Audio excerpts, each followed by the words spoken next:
Bayangkan satu momen ketika pemerintah benar-benar mengetok palu peraturan pemerintah tentang pesangon, bukan lagi wacana, bukan lagi pembahasan setengah hati, tapi keputusan resmi yang memiliki kekuatan hukum dan langsung berdampak pada rekening para pensiunan.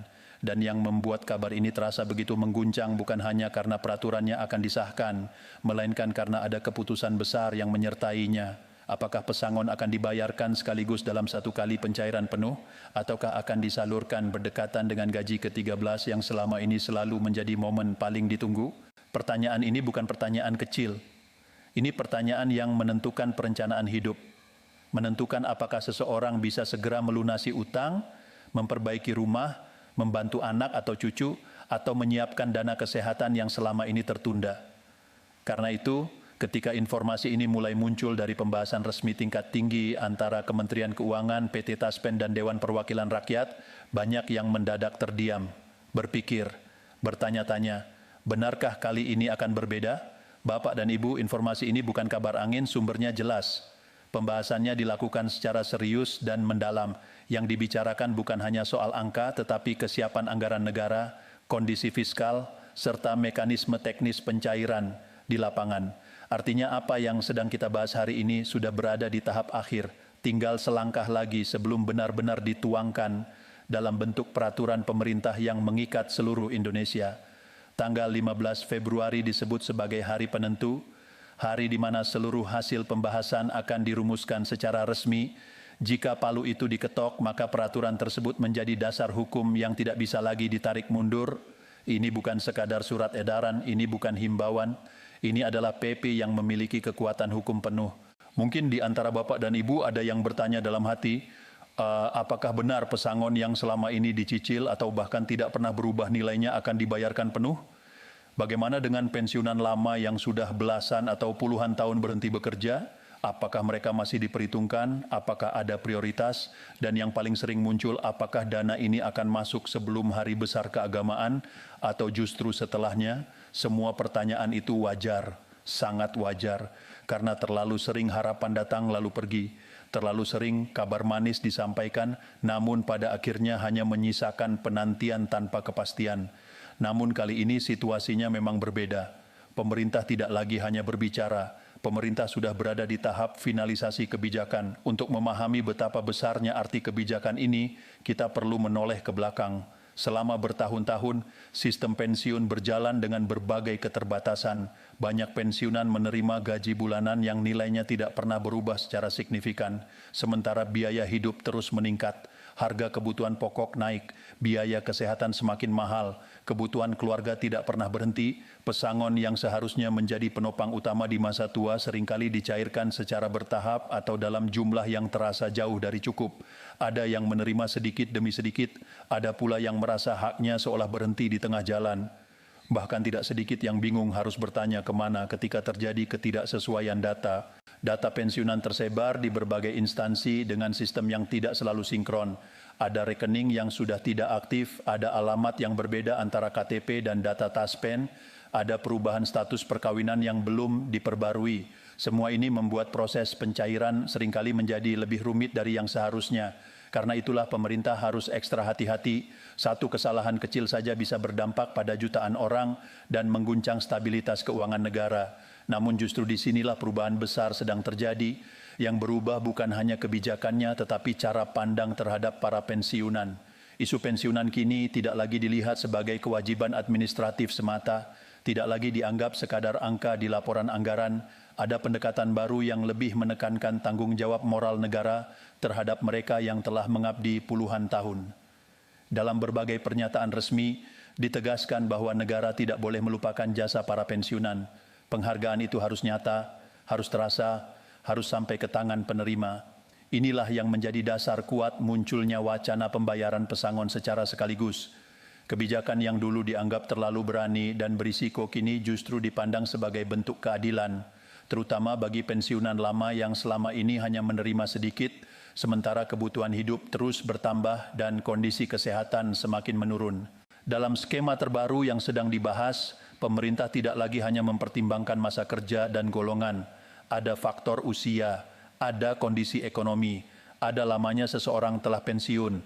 Bahkan berdasarkan informasi yang berkembang, pensiunan yang sudah lebih dari 10 tahun pensiun dan tidak pernah menerima penyesuaian signifikan masuk dalam prioritas utama.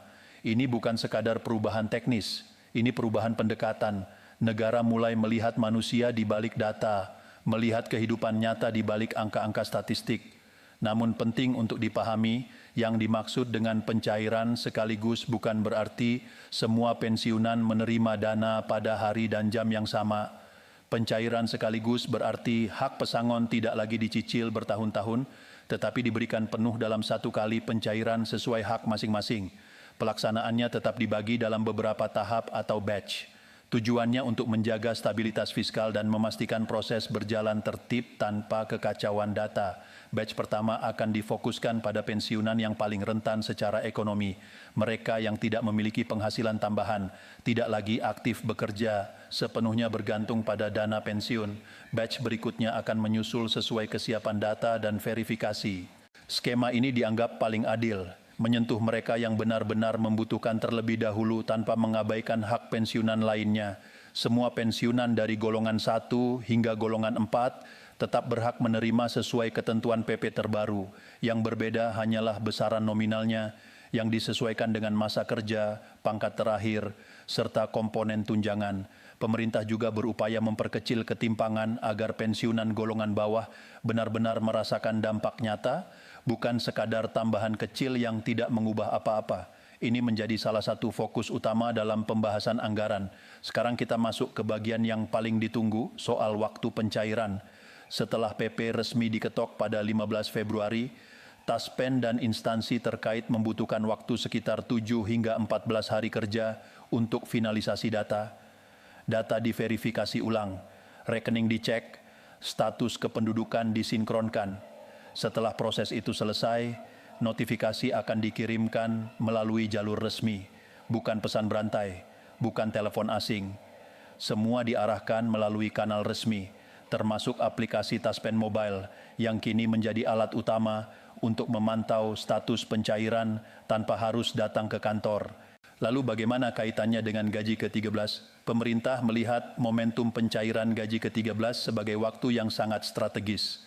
Dari sisi sistem, semuanya sudah disiapkan. Dari sisi anggaran, alokasi tersedia. Namun berdekatan tidak selalu berarti di hari yang sama. Bisa saja gaji ke-13 cair lebih dulu, lalu pesangon menyusul. Atau sebaliknya, disinilah kesiapan pribadi menjadi sangat menentukan. Ada beberapa risiko yang sering membuat pencairan tertunda, data kependudukan yang tidak sinkron, rekening bank yang tidak aktif atau tidak sesuai nama, informasi tidak resmi yang menyesatkan. Sekali lagi ditegaskan, tidak ada pungutan, tidak ada jalur khusus, tidak ada perantara, semua proses resmi dan transparan. Maka yang perlu dilakukan sekarang bukan panik dan bukan pula pasrah, tapi bersiap, perbarui data kepesertaan Taspen, pastikan rekening aktif atas nama sendiri, gunakan hanya sumber informasi resmi. Kebijakan ini bukan hal kecil, ini kebijakan besar yang akan menentukan kualitas hidup jutaan pensiunan ke depan. Besok adalah hari penting, hari di mana keputusan besar itu akan diketok. Namun perjalanan belum selesai, masih ada tahap pelaksanaan, masih ada proses pencairan, dan masih ada peran aktif dari setiap penerima agar hak itu benar-benar sampai dengan utuh dan tepat sasaran. Bapak dan Ibu tetap simak dengan penuh perhatian, karena yang sedang dipertaruhkan bukan sekadar angka di rekening, yang sedang dipertaruhkan adalah ketenangan masa pensiun. Negara sedang berusaha hadir, dan kini giliran kita memastikan hak itu tidak terlewat begitu saja. Bapak dan Ibu yang kami hormati, kita lanjutkan pembahasan ini dengan lebih dalam, karena setelah kita memahami bahwa tanggal 15 Februari menjadi titik penentu, ada satu hal yang jauh lebih penting dari sekadar tanggal, yaitu apa yang benar-benar akan berubah setelah palu itu diketok. Banyak orang mengira bahwa ketika peraturan pemerintah sudah disahkan, maka semuanya otomatis selesai. Dana langsung cair, semua berjalan mulus. Kenyataannya tidak sesederhana itu. Justru setelah pengesahan, fase yang paling menentukan dimulai, fase implementasi, fase di mana kebijakan besar diuji oleh detail kecil, dan disinilah seringkali muncul hambatan yang tidak disadari. Mari kita bicara jujur, selama bertahun-tahun, masalah terbesar dalam pencairan hak pensiun bukan hanya soal ada atau tidaknya anggaran, bukan hanya soal keputusan politik, tetapi soal data, soal sinkronisasi, soal ketelitian administratif yang kadang terlewat. Bapak dan Ibu mungkin tidak menyadari bahwa satu huruf yang berbeda di nama rekening bisa membuat proses tertunda. Satu angka NIK yang tidak sinkron dengan Dukcapil bisa membuat sistem otomatis menahan pencairan. Status perkawinan yang belum diperbarui bisa memengaruhi komponen tunjangan. Semua ini terdengar kecil tetapi dampaknya besar. Karena itu dalam skema terbaru ini pemerintah dan Taspen melakukan verifikasi berlapis. Tidak lagi hanya mengandalkan data lama. Data akan dicocokkan kembali dengan sistem kependudukan nasional, rekening bank diverifikasi aktif atau tidak, bahkan riwayat perubahan data akan ditelusuri. Mengapa ini dilakukan?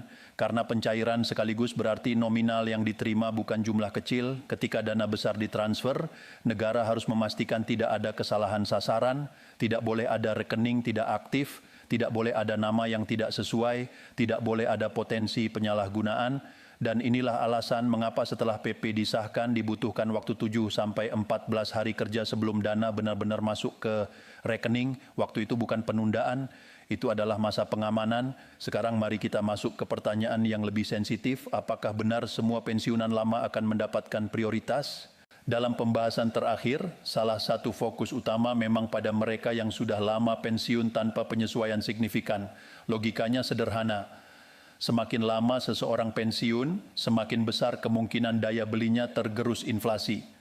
Jika selama bertahun-tahun tidak ada penyesuaian berarti, maka beban ekonomi pasti terasa lebih berat. Karena itu, kategori prioritas tidak hanya dilihat dari golongan, tetapi juga lamanya masa pensiun. Mereka yang sudah lebih dari 10 tahun pensiun menjadi perhatian khusus, terutama jika tidak memiliki penghasilan tambahan dan sepenuhnya bergantung pada dana pensiun. Namun perlu dipahami, prioritas bukan berarti yang lain diabaikan. Semua tetap akan menerima haknya, hanya saja tahapannya yang disesuaikan agar yang paling membutuhkan didahulukan. Disinilah sering muncul kekhawatiran. Bagaimana jika saya tidak termasuk prioritas pertama? Apakah harus menunggu lama? Apakah ada kemungkinan tertunda hingga tahun depan?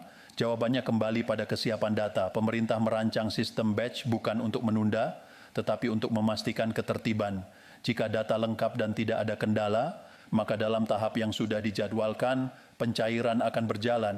Sekarang kita bahas kaitannya dengan gaji ke-13 secara lebih rinci.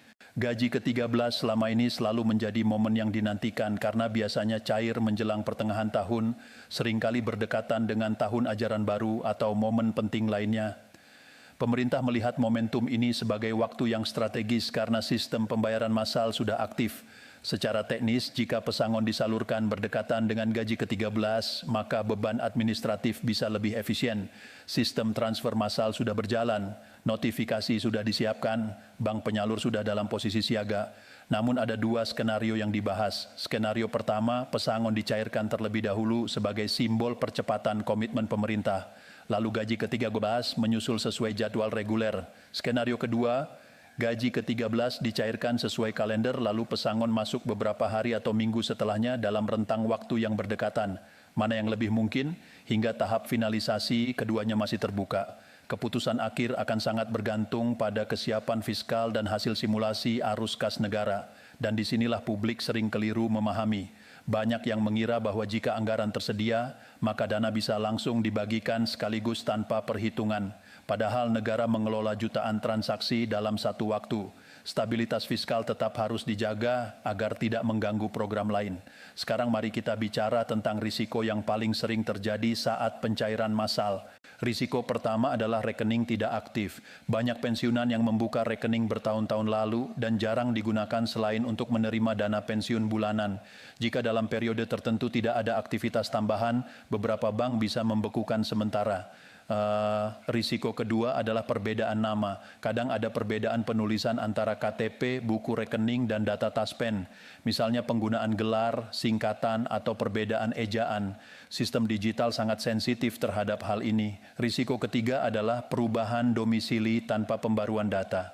Ketika alamat berbeda dengan data resmi, proses verifikasi bisa memakan waktu lebih lama. Risiko keempat adalah informasi palsu. Saat isu pencairan besar muncul, biasanya ada pihak tidak bertanggung jawab yang mencoba memanfaatkan situasi, mengaku bisa membantu mempercepat pencairan dengan imbalan tertentu. Ini perlu diwaspadai. Sekali lagi ditegaskan, tidak ada biaya administrasi tambahan, tidak ada jalur khusus, tidak ada perantara, semua resmi dan tanpa pungutan. Lalu apa langkah konkret yang bisa dilakukan sekarang? Pertama, cek kembali data kepesertaan melalui kanal resmi Taspen. Pastikan NIK sesuai dengan KTP terbaru. Kedua, pastikan rekening bank aktif dan atas nama sendiri. Jika ragu, datang langsung ke bank untuk memastikan statusnya aktif. Ketiga, perbarui nomor telepon dan email yang terdaftar agar notifikasi tidak terlewat. Keempat, hindari mempercayai pesan berantai atau informasi dari sumber yang tidak jelas. Bapak dan Ibu, kebijakan ini bukan sekadar soal uang, ini tentang rasa dihargai, tentang pengakuan atas pengabdian puluhan tahun. Banyak pensiunan yang merasa selama ini berjalan sendiri, menghadapi kenaikan biaya hidup tanpa dukungan. Berarti, jika pesangon benar-benar dicairkan sekaligus, dampaknya bukan hanya finansial, dampaknya psikologis. Ada rasa lega, ada rasa diperhatikan, ada keyakinan bahwa negara tidak melupakan, namun kita juga harus realistis. Tidak semua orang akan menerima nominal yang sama. Besaran tetap bergantung pada masa kerja dan golongan terakhir. Harapan harus tetap disesuaikan dengan ketentuan. Yang terpenting adalah memastikan hak itu benar-benar sampai tanpa hambatan administratif. Kita juga perlu memahami bahwa kebijakan ini bisa menjadi preseden bagi sistem pensiun ke depan. Jika pencairan sekaligus berjalan lancar, bukan tidak mungkin pendekatan serupa diterapkan pada kebijakan lain yang berkaitan dengan kesejahteraan pensiunan. Artinya, ini bukan hanya soal hari ini soal arah kebijakan jangka panjang. Bapak dan Ibu, momen seperti ini jarang terjadi. Ketika kebijakan besar berada di ambang pengesahan, setiap detail menjadi penting, setiap informasi resmi perlu dicermati, jangan sampai karena kelalaian kecil, hak besar menjadi tertunda. Tanggal 15 Februari adalah awal, setelah itu proses bergerak cepat, verifikasi berjalan, notifikasi dikirim, dan dalam hitungan minggu, tahap pertama pencairan bisa dimulai. Apakah ini akan menjadi titik balik bagi kesejahteraan pensiunan? Banyak yang berharap demikian, tetapi keberhasilan kebijakan tidak hanya bergantung pada pemerintah, ia juga bergantung pada kesiapan penerima. Tetap tenang, tetap waspada, tetap gunakan jalur resmi karena ketika momen itu tiba, ketika notifikasi resmi muncul, ketika rekening benar-benar menerima transfer yang selama ini ditunggu, yang dibutuhkan bukan hanya rasa syukur tetapi juga kesiapan untuk mengelola dengan bijak. Kita akan lanjutkan pembahasan lebih dalam tentang skema teknis dan simulasi kemungkinan nominal pada bagian berikutnya. Bapak dan Ibu yang kami hormati, sekarang kita masuk ke bagian yang paling banyak ditanyakan. Bagaimana sebenarnya gambaran teknis pencairan itu akan berjalan? Berapa kira-kira nominal yang mungkin diterima? Dan yang lebih penting, apa dampaknya dalam jangka panjang bagi kehidupan para pensiunan? Karena setelah semua pembahasan tentang tanggal 15 Februari, tentang pengesahan PP, tentang prioritas dan batch, pada akhirnya satu pertanyaan besar tetap menggantung di benak banyak orang. Ketika dana itu benar-benar masuk ke rekening, apa yang harus dipersiapkan dan apa yang perlu dipahami sejak sekarang? Mari kita mulai dari gambaran teknis. Setelah peraturan pemerintah resmi ditetapkan, dokumen tersebut langsung menjadi dasar hukum bagi kementerian dan lembaga terkait untuk menjalankan eksekusi. Kementerian Keuangan akan menerbitkan petunjuk teknis pelaksanaan anggaran. PT Taspen akan menerima mandat resmi untuk mengeksekusi pencairan sesuai daftar nominatif yang telah diverifikasi. Daftar nominatif ini bukan daftar biasa. Di dalamnya terdapat nama NIK, nomor pensiun, golongan terakhir, masa kerja, komponen tunjangan, serta status kepesertaan aktif. Semua data itu disusun berdasarkan sistem digital yang sudah diperbarui dan disinkronkan dengan data kependudukan nasional. Tahap pertama adalah finalisasi data penerima prioritas. Sistem akan secara otomatis mengelompokkan berdasarkan kriteria yang telah ditetapkan dalam PP. Misalnya lamanya masa pensiun, usia penerima, serta indikator ekonomi tertentu yang tersedia dalam basis data. Tahap kedua adalah simulasi nominal. Disinilah sering muncul kesalahpahaman. Banyak yang membayangkan bahwa pencairan sekaligus berarti jumlah yang sangat besar tanpa batas. padahal nominal tetap dihitung berdasarkan rumus resmi yang mengacu pada masa kerja, pangkat terakhir, serta komponen gaji pokok dan tunjangan yang menjadi dasar perhitungan pensiun. Jika sebelumnya pesangon atau komponen tertentu dibayarkan secara bertahap atau belum disesuaikan, maka dalam skema sekaligus ini akumulasi hak yang belum diterima penuh akan dihitung dan dibayarkan dalam satu kali transfer sesuai ketentuan. Untuk gambaran sederhana, pensiunan dengan masa kerja panjang dan golongan tinggi tentu memiliki basis perhitungan lebih besar dibandingkan golongan bawah. Namun pemerintah juga berupaya agar perbedaan nominal tidak menciptakan kesenjangan ekstrem. Ada upaya menjaga keseimbangan agar golongan bawah tetap merasakan dampak signifikan. Tahap ketiga adalah penjadwalan transfer. Disinilah sistem batch berperan. Setiap batch memiliki jadwal transfer tersendiri yang telah disimulasikan agar tidak membebani sistem perbankan dan tidak mengganggu arus kas negara. Bapak dan Ibu perlu memahami bahwa transfer massal jutaan rekening dalam waktu bersamaan memerlukan koordinasi dengan bank-bank penyalur. Sistem harus dipastikan stabil, tidak boleh ada gangguan teknis yang menyebabkan keterlambatan atau kesalahan nominal. Karena itu, ketika nanti muncul jadwal resmi, jangan terkejut jika pencairan dilakukan dalam beberapa gelombang. Itu bukan berarti ada perlakuan tidak adil. Itu bagian dari pengamanan sistem. Sekarang mari kita bicara soal dampaknya. Jika pesangon benar-benar dicairkan sekaligus, dampak pertama yang dirasakan adalah likuiditas pribadi meningkat. Banyak pensiunan yang selama ini menahan kebutuhan karena keterbatasan dana bulanan. Dengan pencairan penuh, ada ruang bernapas. Namun disinilah muncul tantangan berikutnya, mengelola dana dalam jumlah lebih besar memerlukan perencanaan yang matang. Jangan sampai dana yang seharusnya menjadi penopang jangka panjang justru habis dalam waktu singkat karena tidak direncanakan. Beberapa hal yang sering terjadi ketika dana besar masuk secara mendadak adalah munculnya tekanan sosial. Keluarga besar mengetahui adanya pencairan, permintaan bantuan datang bertubi-tubi. Tidak jarang muncul rasa tidak enak hati untuk menolak. Karena itu sejak sekarang perlu ada kesiapan mental. Dana pesangon adalah hak pribadi yang diperuntukkan untuk menjamin ketenangan masa tua. Membantu keluarga adalah hal baik, tetapi jangan sampai mengorbankan kebutuhan utama sendiri. Dampak kedua adalah sektor ekonomi lokal.